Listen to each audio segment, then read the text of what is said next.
Hi, everybody. Welcome to the KC CHIROpulse podcast brought to you by CATS Consultants, helping chiropractors keep their pulse on success. I'm Dr. Michael Perusich, and I'm joined by Dr. Troy Fox. Troy, how the heck are you?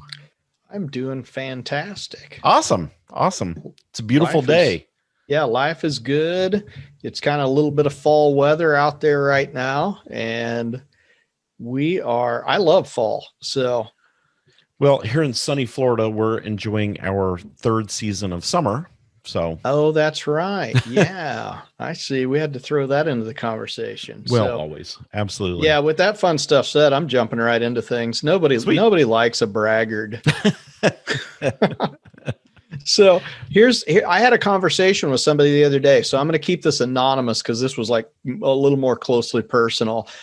This person said to me, they said, "Hey, I know that that you and Dr. Perusich, are really doing a lot of things with CATS Consulting, but I've been in consulting groups before, and probably consulting is probably not a good name for us anymore because, like we've said, we do practice advisement, and we do feel like that we've differentiated ourselves quite a little bit from the herd." But this person asked me that question. They said, "So what's different? Every time I go to one of these consulting groups, they tell me you need to get more new patients. Your PVA needs to go up." And I sat in this large room with a whole bunch of other people, and everybody kind of talks about what their new patients and PVA are. And it's like, rinse and repeat kind of thing every time. And there's usually a little different concept or a little bit different price point and what it costs to get in. So what is different with what you guys do? And you say you're practice advisors and not consultants or coaches. And I thought, well, that's a really great question to ask. And we discussed it for a little while, and I kind of talked about some of the ways that we are different. But I wanted to throw this out there as a question today because, I told this individual we're also going to do a podcast on this. I think it's a great question. Mm-hmm. What sets us apart and what is different about what we do? Because consulting and coaching has kind of got put in a box from a standpoint of, I know exactly what you're going to do with me when I come in kind of thing. So I thought, I'm just going to throw this to you just as a very open-ended question and see how you respond to that as well. Yeah. So what's different about business advising from the coaching groups and things that are out there? Absolutely everything. In a nutshell. Everything from when you come to one of our seminars, you're an active participant, not just somebody sitting in the audience. We don't throw a bunch of words at you. We talk to you and help you develop in a manner that adults actually learn in. We don't just throw a bunch of stuff at you and expect you to go implement it on Monday after you've forgotten everything. But more importantly, we've been in your shoes. We walk in your shoes every day. Mm-hmm. We understand practice. We've made all the mistakes, and we understand how to overcome the mistakes and to actually help you not deal with them. But I think the biggest thing is I think a lot of people are under the impression that, a consulting group is going to come in and absolutely change everything I'm doing. And I don't want to change. I like what I'm doing. I just want to do it better. Well, that's what a business advisor does. We're the BASF. If you remember those ads, we're the BASF of practice advisory. We don't necessarily come in and change everything. We just help you do it better. I just thought of something as you said that. And this is a thing that happened with me with golf. And if you're a golfer, you'll really be able to relate to this because there are some groups out there that teach you how to play golf and they have their system. Mm-hmm. And you use their system, whether it's, rotary golf or whether it's, the straight line this or, this method or that method. And then you've got, when you go to a professional at a course somewhere that works with you and what your swing looks like. I went to a guy because I tried some of those where you try to do this whole different gimmicky technique thing. and I tried it, and I got better for a day or two, and then every bad habit on the planet seemed to show up, and I got way worse. Yeah. And so I went to a guy that coached me, and he actually looked at my swing, and this guy was, I don't know, 75, 80 years old. I mean, he had been a professional for a long time. And I said, well, what are we going to do? You're going to put some sticks down, watch. He goes, no, I just want to see you hit a couple of balls. And I did, and I hit them horrible. It was embarrassing. And this was early in my golf career. I'm so much better now, whatever. I mean, I love the game, but it's the hardest game ever. It's kind of like chiropractic. Just when you start figuring it out, they throw something new at you. But so I went to this guy, and he watched a couple swings, and he made the most minute changes in my swing. And all of a sudden I started hitting the ball really well. And I went, holy cow, that's the difference between a system and an advisor that actually worked with me. And that's a very simplified example. But when you said that, the light came on. I went, you know what? That was what happened with me in golf. And I absolutely loved having somebody advise me and not try to change everything I was doing, not a brand new system, but to take what I was doing and build off of it. And I thought, and that's really, so I digress. I will let you go on. You've probably forgotten by this point because I talked so much already. I have the gift of gab. What are we talking about? I know you haven't noticed I have the gift of gab. But yeah, I mean, really building on that foundation and not trying to completely change everything that you're doing. Unless sometimes you require a larger amount of change. There are some practices that go, I'm a train wreck. What do I need to do? And we try to chunk it in steps rather than changing you overnight. And there's some practices that come to us that just need a little tweaking. They're a great practice already. Yeah. And I think your analogy, the golf analogy, is great. You don't totally change the entire game. It might just be a few tweaks here and there. And then you go back and make sure the tweaks are holding in place. And then how can I improve on the tweaks? And it's not about changing your practice. It may be about changing your mindset. It may be about changing the different services that you do. It may be about changing your staff. It may be about your training methods with your staff. I mean, there's a bazillion different things. You can't just take, oh, I have this system in my practice and I want you to do this. And if you do exactly these steps, everything's going to work out the same way it did for me. That doesn't work. That doesn't work. And we see a lot of these coaches, if you will, out there professing, well, and you said it, we're going to grow your PVA. Well, I can grow your PVA. Just drop your number of new patients and your PVA will go up. I mean, it's a superfluous number. Or you just let the cat out of the bag right there. Did. Holy smokes. Yeah, don't even get me started on that. You guys realize that if you drop your new patient numbers, that your PVA goes up? It's really a superficial number that doesn't mean anything. So I want to change gears for just a second, though. Numbers. Yeah, exactly. I want to change gears for a second, though, because really when we look at practice advisement, we look at several different things. And I will tell you that the number one thing on our list is not motivation. Most of you guys are pretty motivated. Some of you are a little burnt out with what you're doing in your practice or whatever, but I don't need a rah-rah speaker in front of you. Sometimes we put some really what I'd call potent individuals, some that really get a real raw response from you. But I'm not really trying to get you pumped up for the weekend and then send you back into your practice. And by Wednesday, you're back where you were. So motivation is not my big thing. I will tell you, proper procedures in your office, and that includes working with staff and all that, are very important. Philosophy, because if you're not congruent in your head with what you're doing in your practice. Right. And finally, Dr. Perusich's really big area, and I've learned so much from him over the years from this area, is the statistical side of breaking down the numbers and determining where's the broken part. Because sometimes it's something so simple and it's right in front of you in practice, and we tell you and you go, there's no way that's what's impacting my practice.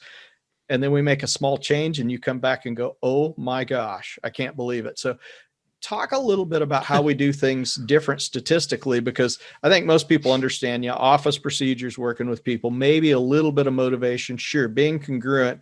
But, most people, they want to know how many total patient visits, And we're not going to give away the secret, guys. I mean, we have a very complex formula that we use. We're going to talk about it a little bit though, but a lot of people go, how many patient visits did you see? What were your services? What were your collections? How many new patients? And what was your PVA? Did I cover it all? About 5 or 6 things. Yeah. Yeah. Yep. So and if somebody comes along and says, hey, I'm going to help you grow your new patient numbers, or I'm going to help you grow your services or your collections or your PVA, be very wary, because that's like the smallest part of your practice. That's the smallest part of your practice. And it's funny when we go to conventions and things, we'll have somebody come by our booth or catch me as I'm coming off stage from speaking, and they'll say, oh, well, Dr. Perusich, I see 2,000 patient visits a month, and last month we saw 125 new patients. Okay. How great is your practice? I mean, that doesn't tell me anything. Or my PVA is huge. I've got the best PVA in the state. To which I usually laugh, and I'm like, okay, so yeah, how great is your practice? Are you happy? Are you going home at night with the right amount of money going to your bank account? Are you sleeping at night? Is your family happy? Are you taking at least 4 weeks off a year? Are you building up your retirement account? Oh, here's a big one. When was the last time you checked the asset value of your practice? How big is it on your balance sheet?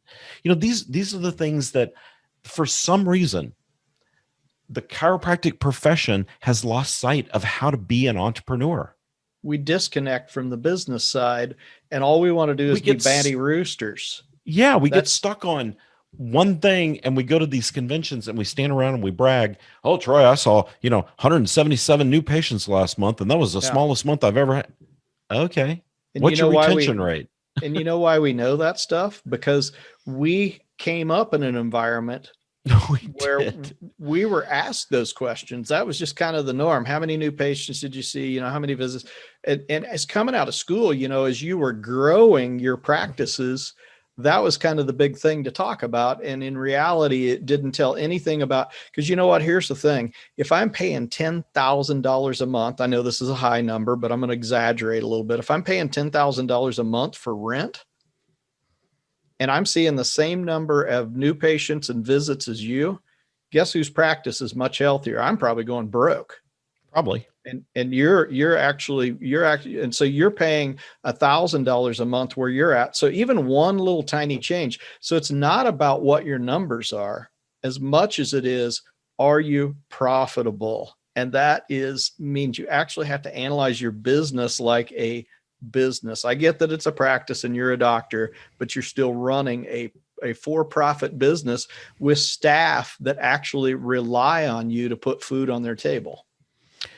I know you'll remember this, but many, many years ago, you and I were at a seminar together, and we were actually kind of on opposite sides of the room. And as the speaker gets done, you and I are both just absolutely bombarded by people coming up and asking us about our practice and how many new patients do you see and how many patient visits do you see and how can I do the same thing and can I come visit your practice? Right. And you and I, after a while, because it happened every time we went to these seminars, you and I, after a while, finally looked at each other and said, we got to do something different because this isn't what it's about. No. And we would sneak off to another room called the bar, and we would have conversations with all kinds of cocktail napkins, planning out what really made sense. Yeah. What really worked in practice and how we wanted to do things, because we saw the world through not really the rose-colored new patient glasses, but more of a sustainability model. And that's what's really important to me. I love my patients. I absolutely love them. I mean, to the point of where sometimes I just sit and smile. I give people hugs. I high five them. I'm so excited for the progress that my patients make. And so for me, sustainability is the key to a happy practice. And if you're happy there, you're going to be happy at home. And I think that's where we run into a lot of issues is you guys are swimming upstream, and you do it for so long that you eventually get blinders to anything else that's going on around you. And so one of the things that we provide from an advisement standpoint is clarity on your practice. We want you to go home happy. We want you to be able to spend quality time with your families, but we also want you to be profitable. And so if you're profitable and you're spending time with your families, so sometimes that means a solid no. And it's hard even for some of our clients to hear when they say, I want to do this and I want to do this and I'm going to move over here. Okay, but you're barely even profitable at this point in your practice. Why would you put yourself in that precarious position?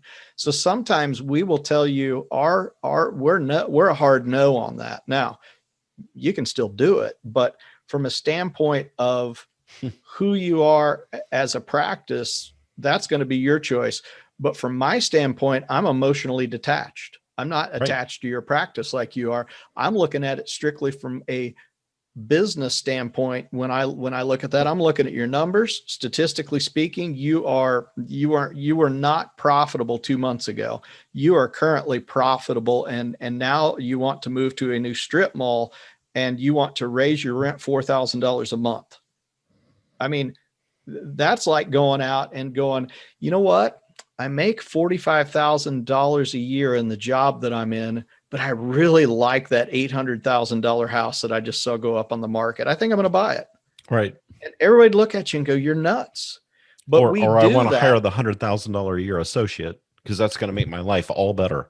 Just overnight. Well, yeah, because I'm already burned out in practice, and we hear that at times too. So it's more, sometimes it's more than just statistics. Some of it comes down to psychology of your headspace, but I mean, there's so much involved in that. That's why we're not as tied up in this rah-rah motivation thing that needs to be done. It's not what you need. You said it a second ago. You need clarity in your practice. Yeah. In other words, you need to know what you need to focus on.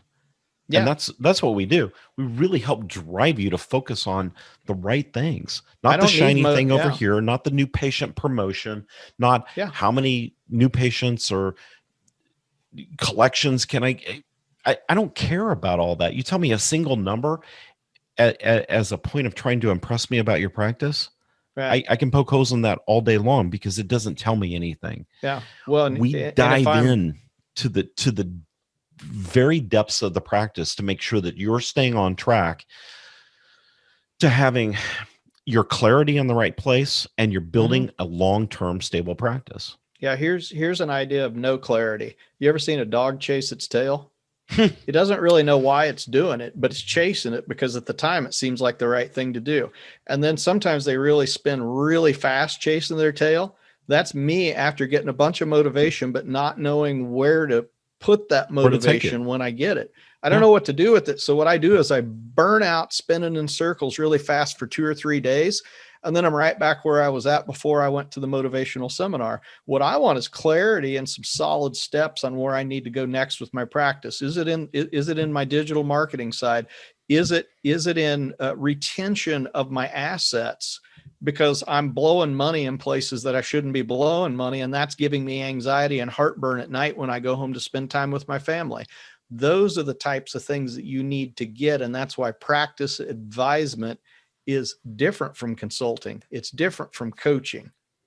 I think it's vastly different because I'm not coaching you into a happy place. I'm here to advise you just like your financial advisor would on how to create a plan for retirement. Yeah, exactly. Yeah, that's exactly right. I think you Important summed it up right there. Yeah. Love it. That was a great one. All right, everybody. Thanks for tuning into the KC CHIROpulse podcast, brought to you by CATS Consultants, helping you keep your pulse on success. Be sure to check us out at catsconsultants.com. Go to the website, click on the top box that says schedule an appointment. You go right to my calendar, schedule a consult with me. We do these free. Let's talk about where your practice is and how we can bring you clarity. So from all of us here at CATS Consultants, stay informed and well adjusted. We'll see you next time. See ya.